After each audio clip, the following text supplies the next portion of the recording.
This is Forensic Anthropology for Rise of Civilization. Now, I will warn you, there are graphic photos in this slide presentation.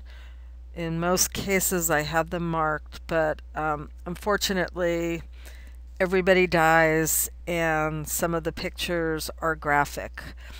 The first one, though, here is kind of a fun one. You could just look at it real fast. So what do you see? You see a head and a pelvis, and basically that's someone's head up their butt. It's a little anthropological humor. So why study bones? You can read these for yourself, but basically we get a lot of information about the people who are no longer with us by looking at the bones. So they help us archaeologically, they help us forensically.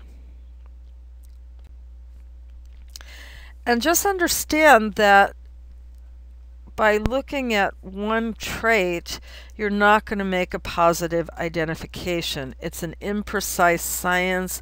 We're trying to make it more precise, but you have to understand that in every population there's so much variation that it's really hard to pinpoint and be able to make identifications, especially just if you only have a partial skeleton. And as we talked about early on, osteology has a lot of practical implications and applications. So this picture here that is disturbing is from Physicians for Human Rights. So forensic anthropologists or osteologists work in a lot of human rights cases. And this is what you're usually dealing with, if not totally skeletonized individuals.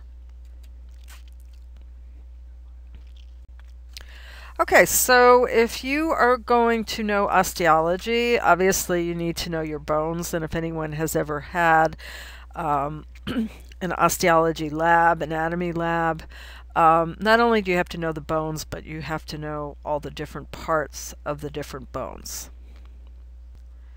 And you also need to know your anatomical orientations. If you watch any medical show, be it fictionalized or like ER or any of those, you're going to hear these kind of things like lateral, medial, dorsal, and so this little diagram explains it all.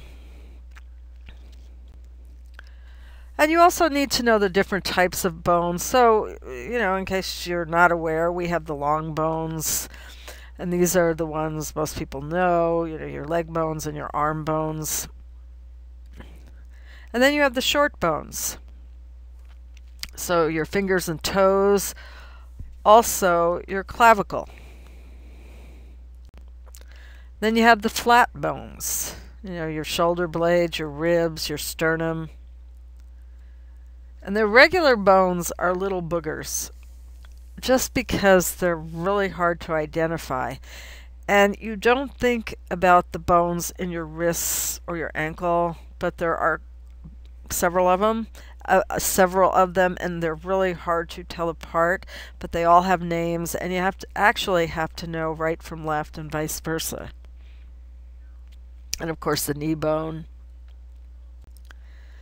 And then, of course, there's the main bones of the skull. We're going to talk about that. But just for here, you see the pink is the parietal, blue is the frontal lobe, orange is the temporal lobe, green the occipital lobe, purple the mandible, and yellow is the sphenoid. Now, understand that the mandible actually is not attached even in a full-grown person, so that's kind of interesting. And so we usually talk about the cranial versus the postcranial skeleton, so anything from the head up, neck down.